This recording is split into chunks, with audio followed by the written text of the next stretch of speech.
The entire team at the Emsolation podcast acknowledges the traditional custodians and cultures of the lands and seas on which we live and work. We pay our respects to all First Nations peoples, elders and ancestors.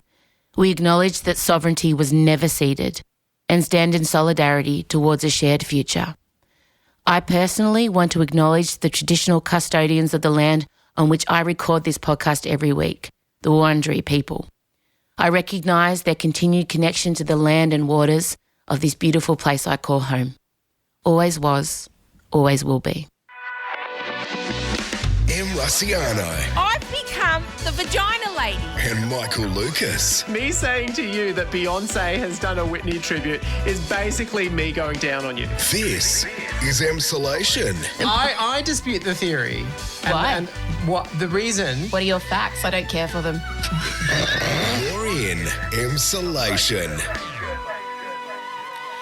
Well, hello there and welcome to Emsolation. My name is Em Rossiano. I'm a writer, a singer, a stand-up comedian, a maximalist power queen, a neurodivergent magic brain, and together with my best friends since I was 11, screenwriter, podcaster, Logie winner and actor winner, Mr. Michael Lucas. I bring you this podcast every week. I'm going to say it. I laughed the most I've ever laughed in 190-odd episodes of this podcast. I don't know how many we've done. It's probably around there. We should do something for our 200th. I don't know. I'll look it up. I laughed the most. We were extremely tired. Both of us have been unwell. And for some reason, we didn't have a lot of notes and it just became chaotic. But I think in a good way. We spoke about the Newsreader. Season 2 is kicking off the filming. They had their first table read. Michael sat down just from a very long day, having everyone kind of be in the same room at the same time, reading his words out loud in front of each other. So you can imagine it's fairly nerve-wracking. We talk about my session with performance coach guru Ben Crowe.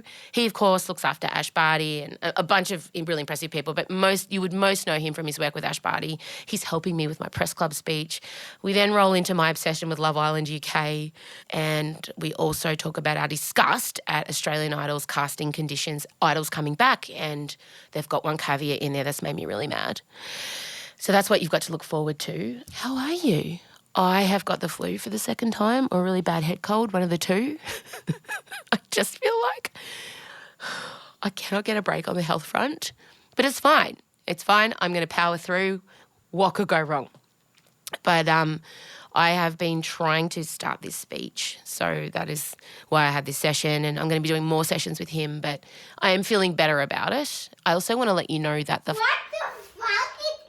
T-shirts are back online on sale. They're there, they're now. We've done a very limited run of kids' versions. So if you're brave enough to put your kid in that top, I am. Elio's got one. Please grab one. They're already selling well. We did a soft launch last night. But yes, the T-shirts are back at emrossiano.com with all proceeds going to an autism charity. We raised $5,000 last time. I'm hoping to hopefully double that, good to reach for the sky, aim for the stars. What else did I want to say? Oh, I had the most loveliest thing happen.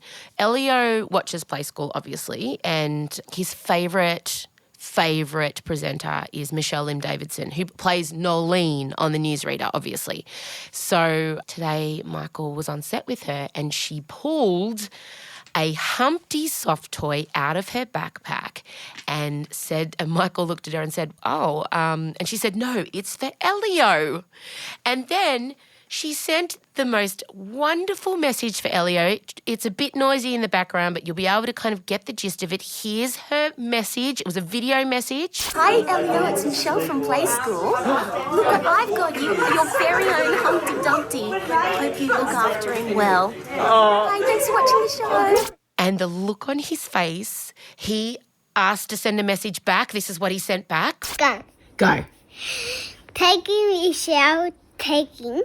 Thank you. Humpty. For Humpty, yeah. Humpty. It's very nice. I want to see it. You want to watch Michelle's video again? Yeah.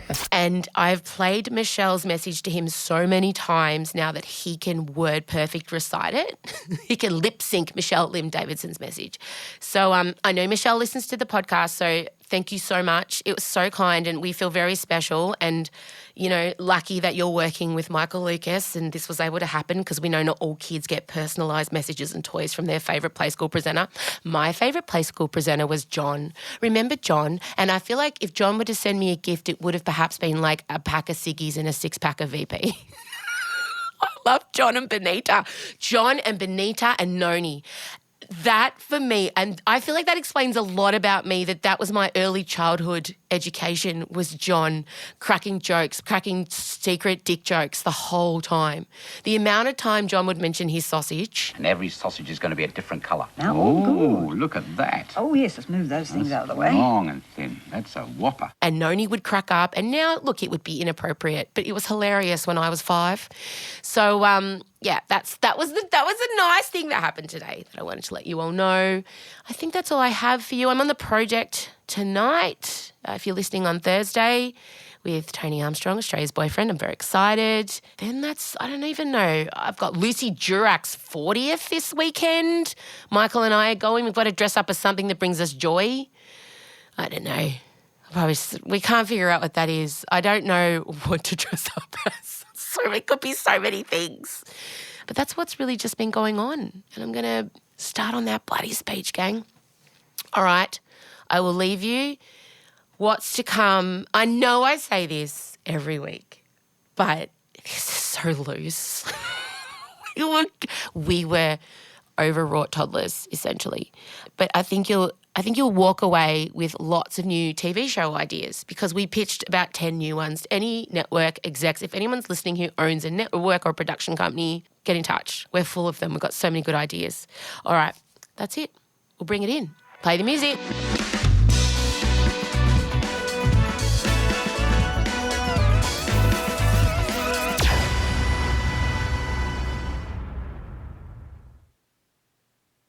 M. Rusciano and Michael Lucas. This is Emsolation. Sitting opposite me is a man who looks destroyed. He looks exhausted. He is sitting with a Logie in front of him, though. So it's a strange juxtaposition. I'm trying to draw strength. I'm calling on the power of the TV Week Logie, the reflected glory. It's like, what's the name of He-Man's the sword? Yeah, I know what you mean. What's She-Ra's sword's name? I just want to say the power of Grayskull, I have but the power. For the honor of Grayskull.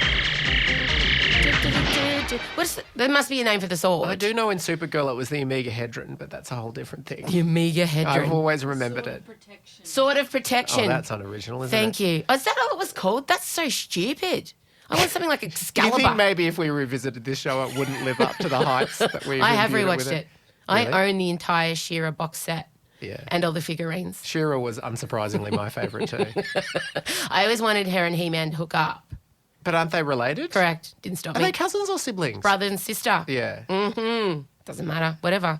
You have come from a pretty hectic day. Yes. What has happened? Why are you so exhausted? Well, A, I'm post-COVID. B, yes, it was the read-through of Newsreader Season 2 on the brink of filming. Hang on, what? So, for those of us who don't work in television, what is a read-through? Well, it's one of the most stressful moments of the whole thing. You hop in a really, really atmosphere-free room around a big table, like a board table, and the cast gather. Entire cast, everyone's there. No, actually, there's still some overseas people who will join us who weren't there at the start. But you have readers as well, like you have people covering all the guest parts. If I was a reader, like if I was filling in, say, Anna, I would give it, just in case. I know. They do. The readers do give it. Just in case I caught your eye, you know? Yeah. No, the readers often, they're a bit extra in a way that's good. I love that. Yeah. I want to sit down and be like, Dale, what do you mean? What? How dare you? Like, I would be that girl. And there's lots of shows that might snap you up after that. I don't think this is one of them. Alas. How dare you?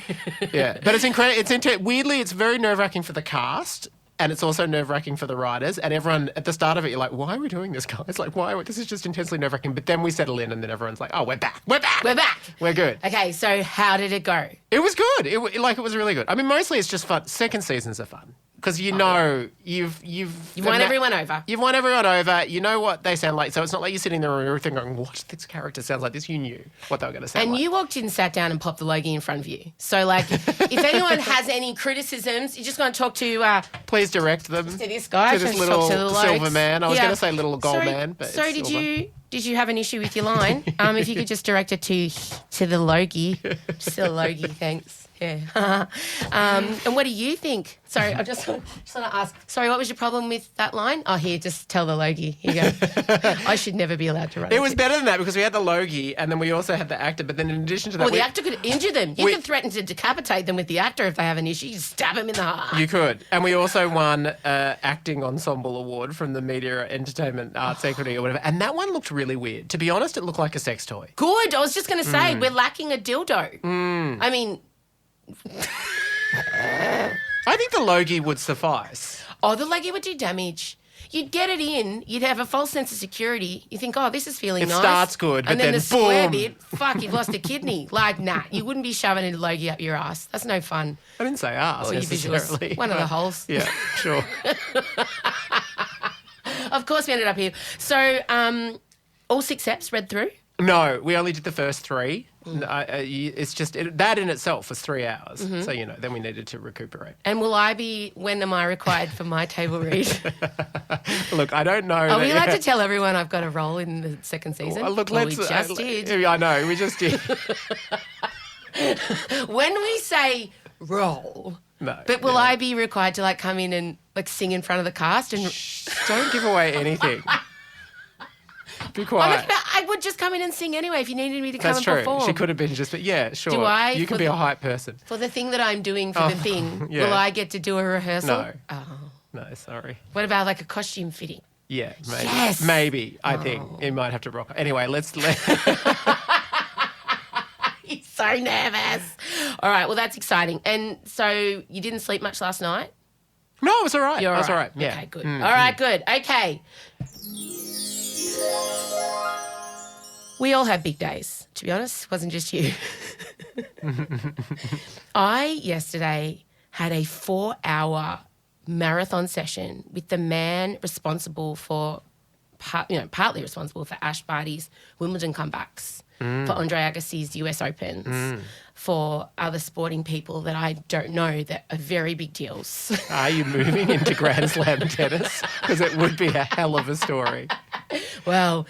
They are allowing perhaps to legalise marijuana in the field of sport, and the only thing standing in my way is being able to take marijuana to help with my injuries so that I could once again be a high-performance athlete. Are they really... They're looking into it, What? taking off the banned list, yeah. Really? Medicinal cannabis. You wouldn't say it's performance-enhancing, No. Well, of course, that amazing American sprinter, Sha'Carri Richardson, qualified fastest for the Olympics and then tested positive for marijuana and didn't even get to run. And she was the fastest woman in the world on times. Wow.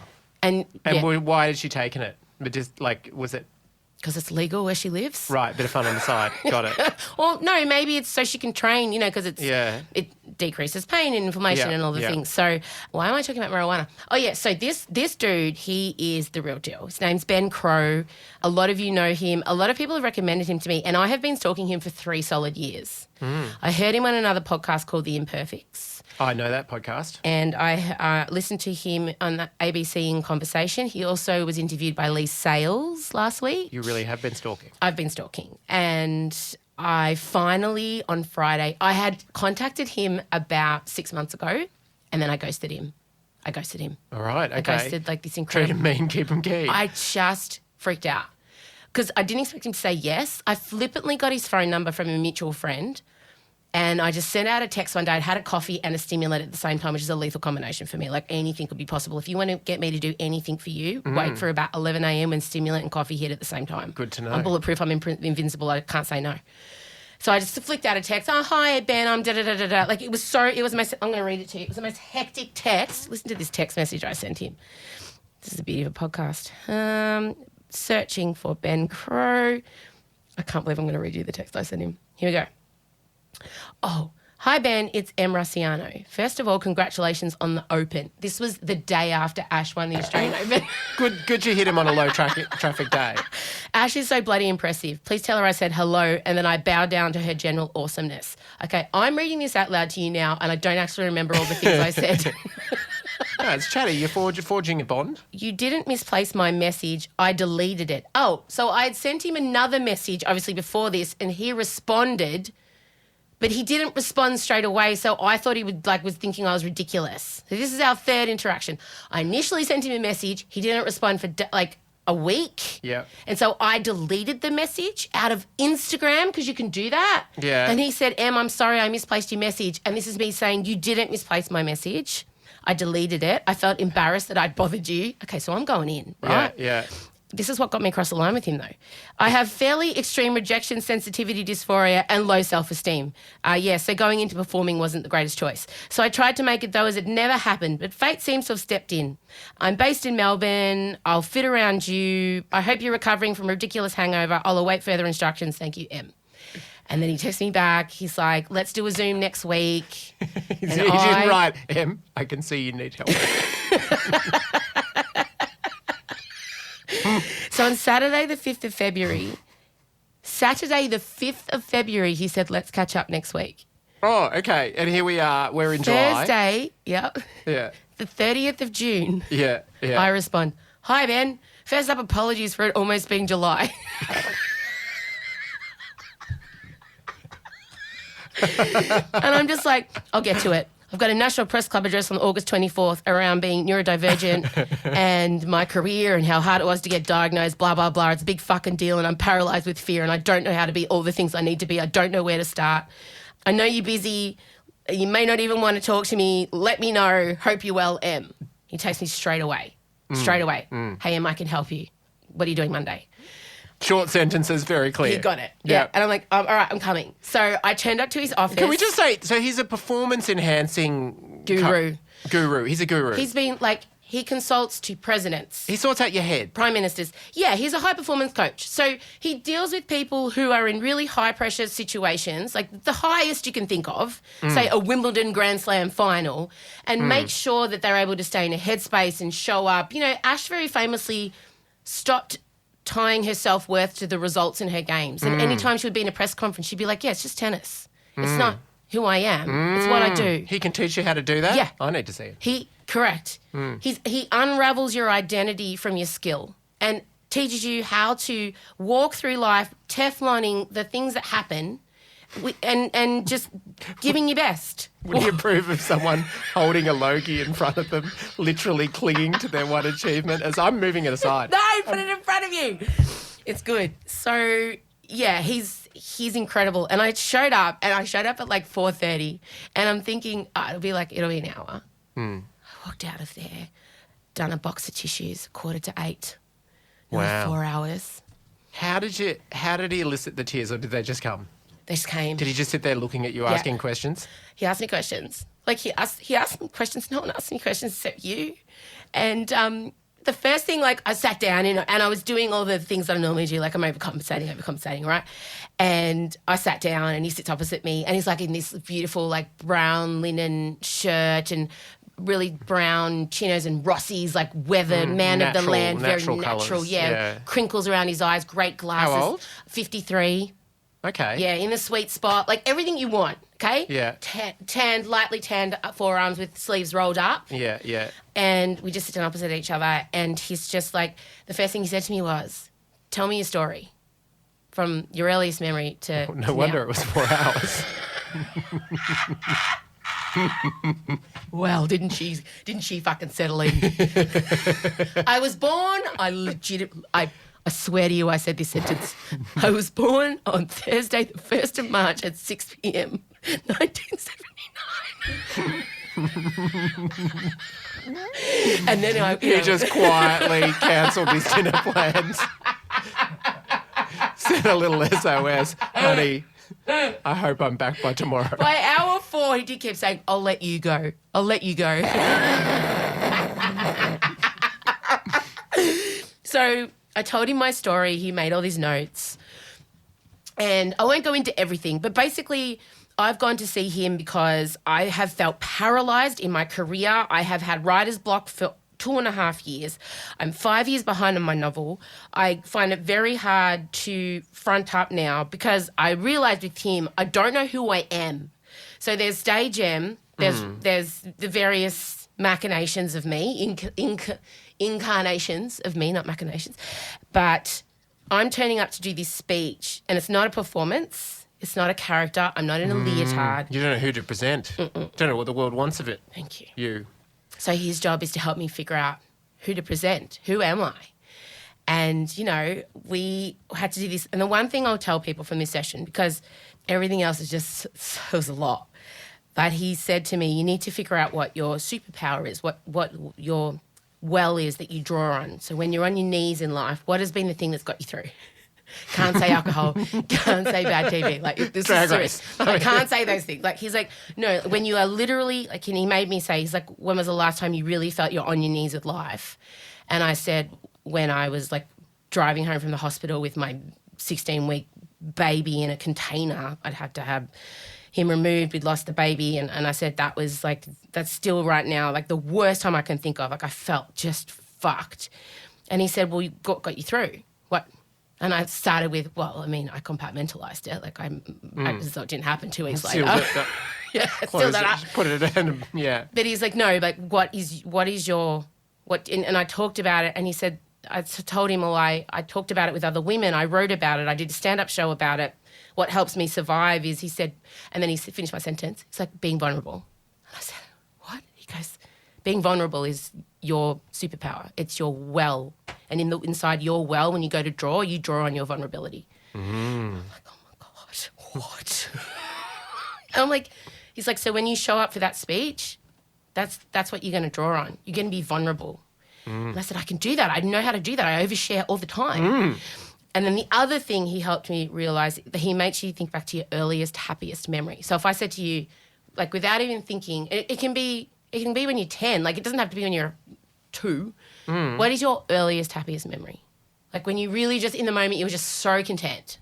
I just think of childhood memories in Eltham. I think of it like going outside and it was summertime and it was piping hot and all I had to do that day was play.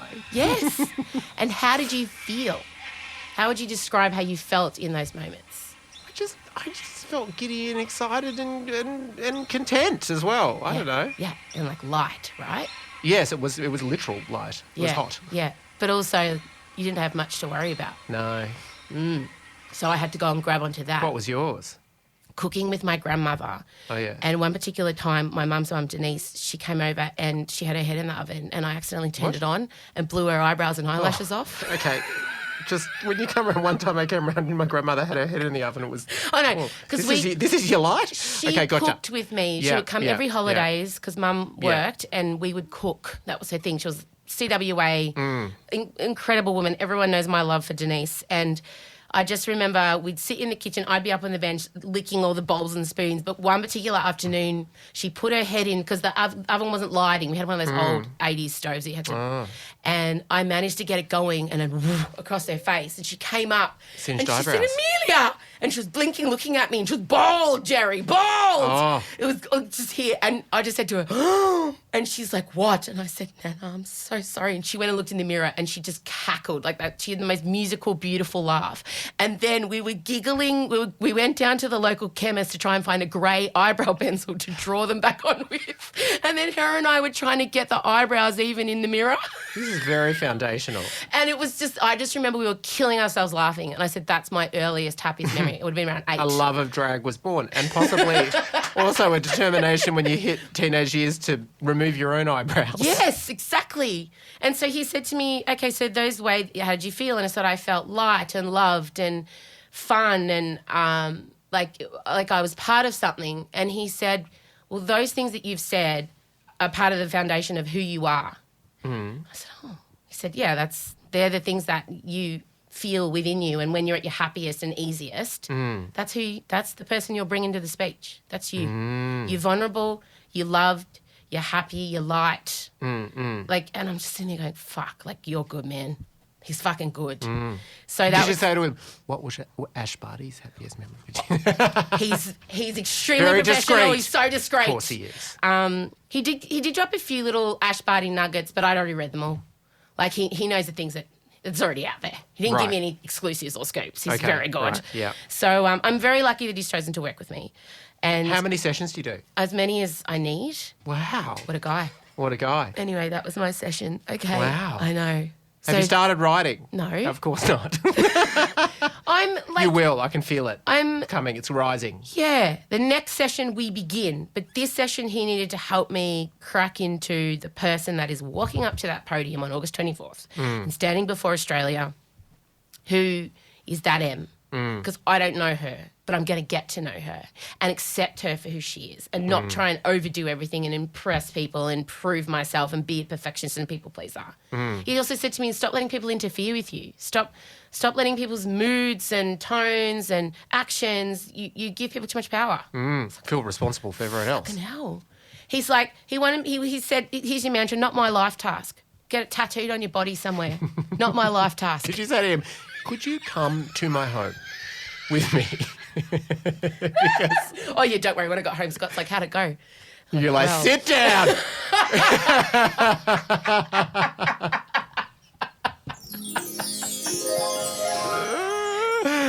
Moving on. I, obviously, as you can hear from my voice, I'm not well. I've got some kind of horrible flu. It's not COVID. It's not COVID. She's just had COVID. She's tested. I'm sipping tea. And I can't sleep at night because I can't breathe through my nose because I've already had too many nights in a row of my nose spray. And if you do more than 3, you get bounce back snot. Have you tried night Codral? I love it. I do. You sound so much like your mum. It then. knocks you out. It's so strong. Yeah. Me, though, I feel like I have a higher tolerance. And sometimes when you take things that are meant to sedate, they have the opposite effect, Yeah. and vice versa. Correct. Yeah. I just feel like it wouldn't work for me. Okay. So I started watching a show called Love Island UK. Constructive use of time. Are you across Love Island UK in any way? No, I know that it's extraordinarily popular in the UK. Yeah. And I know it's just basically like get a whole lot of, people desperate for fame who are very buff and put them on an island and make them shag each other and cheat on each other and have lots of drama. It's like, I imagine it being the trashiest and most superficial of all trashy superficial reality. Is that correct? Yes. Yep. And it comes out every day. Every day? So there's 50 eps a season. Oh, that'll get you through the night. A few nights in a row. So I've started watching the most recent season and I just don't even know where to start. I've watched so many in a row that I know their language. I know they talk. And sometimes I wake up and I'm like, you're right, love. You want to have a chat? She got good bounce. Yeah, she got good bounce. Yeah, she might turn my head. I mean, not all the way, but I might turn my head a little bit. What's your type? He's fit. Oh, he's well fit. And I learned a term called Flanter, flirty banter. Flanter? Huh? Put it in Wow. the newsreader if you want. Yours for free. Thank you. It's also a direction you give actors. So oh, that is, yes. Yeah. So I think we need a cup of Flanter in this. It's terrible. Flanter. That sounds like a vagina. It sounds like a discharge. It does sound like a discharge. I agree. Flatulent. Flange. Yeah. Flat. Something in the nether regions undercarriage situation. I knew I was in episode 1 when we met Dami. And Dami had this to say. I have like this birthmark shaped heart on my penis, and usually like the way it goes, whenever I tell a girl, oh, I have that, they don't believe me, and then I show them. I call it my love stick. And that's how he gets his dick out. It's really good that he's asking for consent. He does ask for consent. Do you reckon he drew it on? It's Nah. just this his little ticket. No, you wouldn't. Nah. As soon as I saw that, I was in. That was Ep 1. Ep 1, we heard this, okay? And then we've got Ekin Su. He's like a Turkish soap star. Okay. She's amazing. She comes in. We've got Davide, who's this Italian stallion who barely speaks English. He's got like an 8-pack. Right. And basically, I watch it as a concerned parent. So it's just, no one should spend that many days in a row in a G-string bikini, right? Because you just would get so much thrash. It would just be so unhealthy for them. The yeast infections in that place. And they all wear the bikinis that go right up your crack. Like just a tiny little triangle of bikini just butts out from the coccyx. Yeah. On their coccyx bones. They'd all have like divided in two. Their coccyx would look like horns, like tiny horns on a baby goat. Coccyx are supposed to be like a knob. Yeah. But theirs would just be over time. chiseled Like away. what's the equivalent Like a of little thing on the erosion? chin. Oh, Erosion via string bikini bottoms of the coccyx bone. Put that in the newsreader. You've invented your own condition. And so that's the first thing I think about. Secondly, what about their periods? Like, what are they doing? Are they stopping their menstrual flow? Is that what they must have to? Can they you have do to. it? How do you do Yeah, it? you just keep taking the pill. You don't give yourself a break. You just stay on the pill every day. Okay. Sometimes when you go on the pill, you can skip your period for a few months, and then when you decide you want to, clear out the pot. Well, how long do the seasons go for? Well, I think it's 3 months all up. Right. I don't know. Is it about 3 months all up, the seasons? How long are they in the houses for? I think 2 to 3 months. Yeah. Do people get voted off, out? Well, if you're not in a couple, if you're a loser, single, you go. Oh, So wow. you can couple up. And there's recoupling ceremonies, and the public can vote on who they want you to be with and who's the most popular. Oh, but wow. if no one in the house wants to, couple up with you, it's a single mate. Oh, that's single brutal. mate. That's They're what my out. teenage years felt like, only without the G-string. Without the G-string erosion of the coccyx bone. Or the heart-shaped birthmark. Or the body confidence. And they do a lot of, they go off on these dates, which are really sad, terrible ones that the producers set up 100 metres from the house on this beach with pebbles. And then they come back and the dates are awkward and weird. And they come back and then the boys split off and the girls split off and they do date debriefs. Yeah, of course they do. And there's not a lot to talk about in the date debriefs. But the thing is, so I'm worried about the menstrual period. I'm worried about, they have to remove all their body hair. I'm also thinking about, there's just so many red flags for so many of these dudes that are in there, applying for the show is the first red flag, Of course. pretty much. And I'm sitting there watching and I'm thinking, yeah, this is all good and stuff, but I want to see the middle-aged equivalent of Love Island. Coming up on the season finale of MILF Island, holy hot mamas. But who will be the final mommy you'd like to, you know? Do you know what I mean? Grab a granny, Grab a granny. Okay, maybe not. You want to see a granny in a string bikini. Yes! And at least then, if they're old enough, you won't be worried about their menstrual cycle. No! They've gone through the pause. Post-menopause Love Menopause Island. It writes itself. A hot flush fantasy island. Not Fire Island. The Hot Flush Perry Island. Peninsula.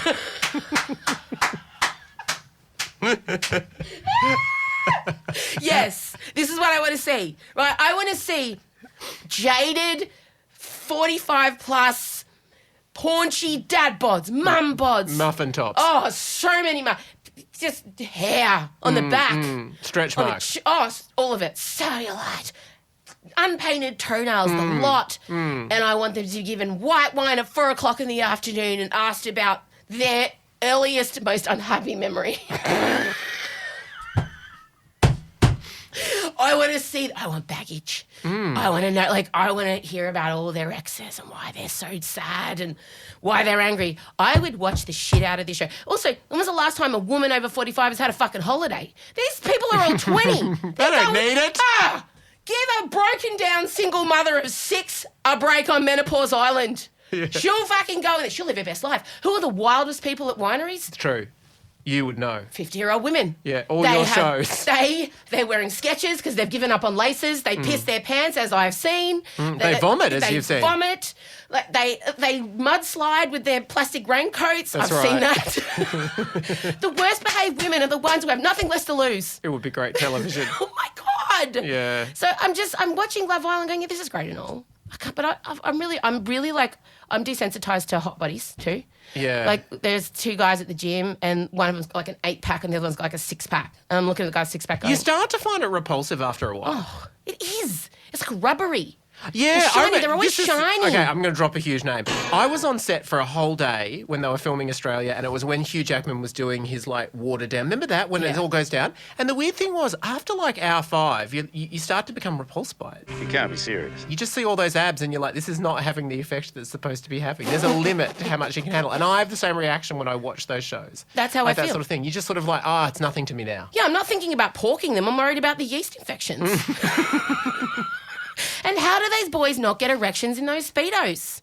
You got all these TNA walking around and none of them have got semis. Again, less of a problem on the middle-aged island that you're talking about Correct, potentially. because erectile dysfunction. Exactly.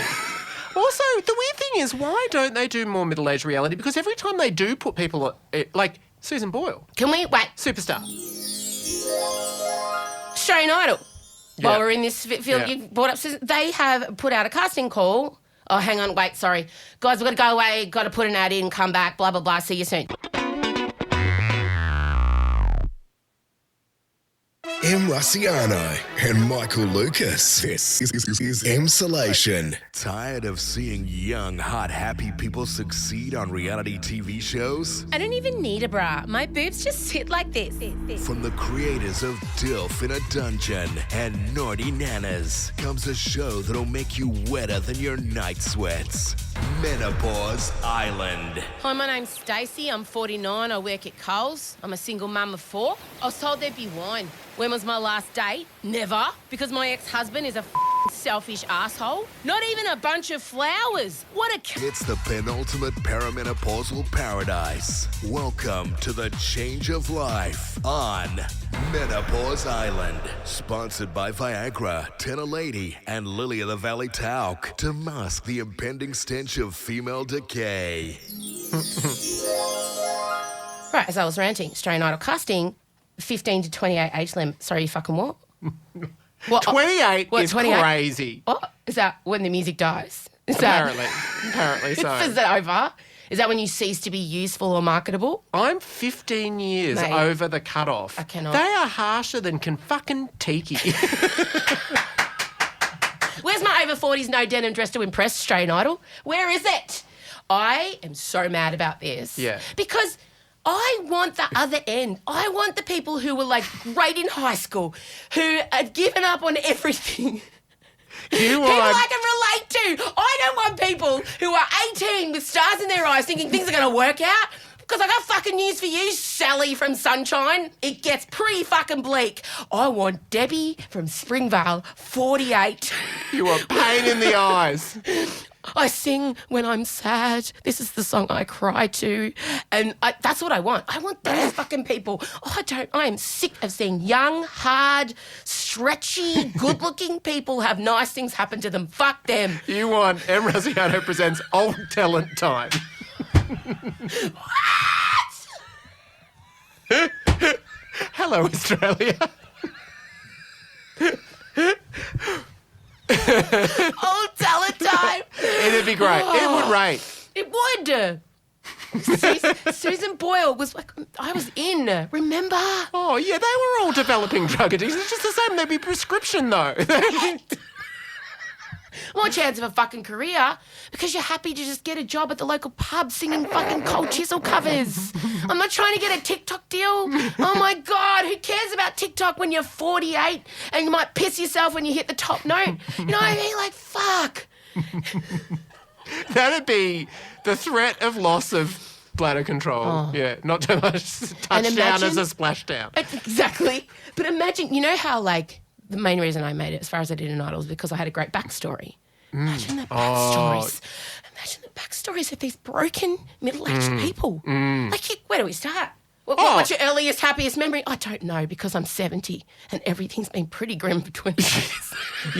You brought some heart and soul to Pink's family portrait, as I recall, but imagine how many heartbreaking songs you can access now. Dude. Incredible. Oh, my God. Name it. She can find it in. I can open anything. I Dreamed a Dream? Les Miserables? Sure. Hello from Adele. Someone like you from Adele. I could just do a whole Adele greatest hits. It's true. The backstories, like, they're not thinking about this. You ask an 18-year-old, the saddest thing is, my dad forgot my birthday. Oh, my dog died. Fuck that. Ask, what was her name? Debbie in Springvale, what's going on? She'll be like, I was walking around undiagnosed for 20 years. I had 3 nervous breakdowns.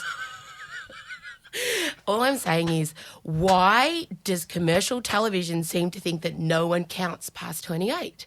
Well, I think they probably think that young people are the ones watching it and they want to watch other young people, but they're not. You're living proof. We are the youngest commercial television consumers. We are the bottom age, top age, the bottom age. My kids, they're on TikTok. They don't even know how to watch commercials. They couldn't tell you one show. They don't even watch me on The Project. Yeah. They didn't watch it. Why didn't you watch last week? What was your excuse? Won't be putting that in. Edit. They don't care about commercial television. They're marketing this all wrong. And I'll tell you, I have pitched no less than 8 shows to 3 different networks. I have the ideas. But they keep putting the same shit back on the telly, like, unless I come up with a way to put myself on maths. Well, I'm telling you just need a catchy title, and I think Old Dylan Time is it. All right. That's enough from us. I'm so exhausted from that. That was wild. What did we just do? My face is red. I think we're both a bit overtired. We haven't even had any alcohol. No, we haven't. We are 100% sober. It's true.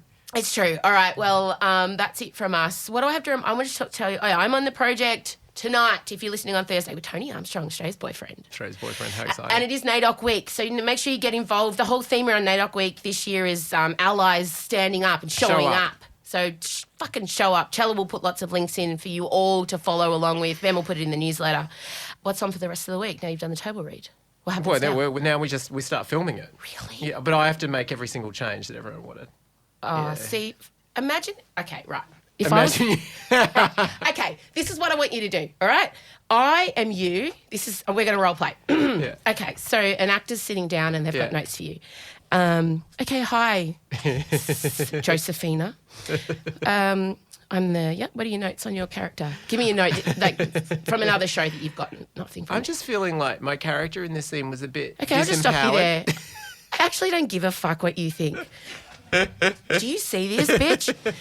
Okay, I've won enough awards for now. You will shut up and do as I write. Okay, great. Thanks. Okay, next. Was this similar to the performance coaching you just had? I'm sensing not. I'm sensing it was a much more, tell us about a time in your childhood where you felt light. I just cannot believe that anyone thinks they can better you. You have this.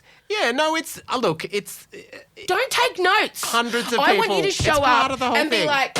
with a blank table and just this is how my bosses in radio used to listen to it. Like, this is what I'd to rock into, like, just cock out, sitting back, some kind of footy.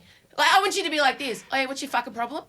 And then I'll be like, oh, this line. Oh, why don't you go fucking cry to your mum? Okay, mate. No, I want to hear. If there's a better idea out there, I'm all ears. And you know what? Even if someone says something and it's not a better idea, I'll listen to it and I'll go, I don't know about that, but what about this? And I'll come up with something. That's my job, is to, like, keep going until I find the best idea. And if there's not a better idea on the table, I don't do it. But if there is, and if I can find it, I'll keep going. Oh, you're so fucking good. That's why I've got the Logie. Not that I'm attached to it for my self-worth. She was looking for a really powerful sound. She couldn't find it because there was no sound that was as powerful as this clunk. Shut up, really? Chella. Are we still recording? Yes. All right, I'll talk to you soon. Bye. Bye. This is Emsolation. Okay, gang, that's a quick wrap-up. Thank you for being here. Now, make sure you are following the Emsolation Instagram account at Emsolation Podcast. Make sure you have signed up for our newsletter. And also, we've switched providers for our newsletter. Like, we're not using MailChimp anymore. We're using another service. And so our newsletter may be going to your junk box. So make sure you go and give us the clearance to land in the main box. Okay? Check your boxes. And make sure that we're not getting sent off to purgatory, because the newsletters are, they're stunning. Everything you need in there. Linkage, videos, recommendations. This week is, as we said, NAIDOC Week. Get involved any way you can. All that will be in the newsletter this week. So if you haven't yet joined up, there is a highlight button on our Instagram page. Go there, click on the link, and you'll be able to sign up and get our newsletter. Have a great weekend. I want to remind you to follow us on Spotify, recommend us to a friend, give us a 5-star rating. There's so many things. The Facebook group. We've really tried to create a whole 360-degree experience. We put amazing videos up every week also. Make sure you're checking those out. If you want to see what our faces look like when we're doing the wheeze laughing, God, we could do a wheeze laugh montage. It'll be hectic. That's it. That's all. I will talk to you all soon. Have a wonderful weekend. Bye-bye. Emsolation with M. Rossiano is a Spotify exclusive podcast recorded at Down the Hill Studios. Hosted by M. Rossiano with Michael Lucas. Executive produced by Benjamin Wasley. Produced by M. Rossiano. Edited by Ezekiel Fenn at Entente Music. With videos by James Henderson. Socials by Marcella Rossiano Barrow. With assistance from Jem Evans and Georgia Watts. Plus, occasional office shelf installs and flat pack wrangling from M's dad Vincy. Get more Emsolation by following us on Instagram at Emsolation Podcast. You can also sign up for our weekly newsletter and join other Emsolators at the Emsolation group on Facebook. The answer is Harry Styles. Please take the time to share this podcast with a friend, give us a 5-star rating, and make sure you're following us on the Spotify app by hitting the follow button. Thanks for listening to this week's episode, and we look forward to chatting with you again soon.